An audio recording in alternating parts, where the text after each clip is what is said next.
ადამიანი როგორ დაიცლება. ახლა მე პირობითად მამა ჩემი რო დაიღუპა რაღაცა თან კონკრეტულ თან ხო დავიხადეთ მიწაში რა, მერიის მიწა მაგალითად 400-500 ლარი ჯდება ეს მიწა. ეხლა აგერ რამდენიმე დღის წინ იყო ესე ასე ვთქვათ ჩვენ მეგობარს დაეღუპა ბიძა.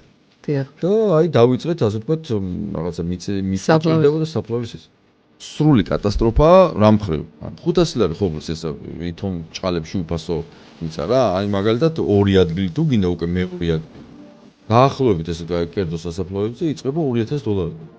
ეს კიდე ცალკე ტრაგედია და პრობლემაა რა. არ უნდა დაიცვალოს ადამიანი. ხო, ადამიანი მოგდა.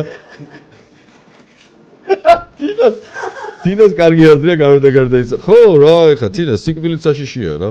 ნამდვილად. კეთახმე მაგ. არა, ვინც კვდება იმისთვის კი არა. ვინც რჩება? ვინც რჩება, ხო. ნუ ეგ კი.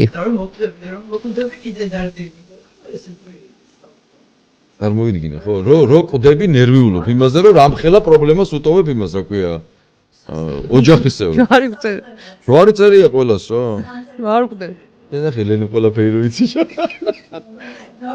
ნაფიქრია ყველაფერზე წინასწარ, წისრები.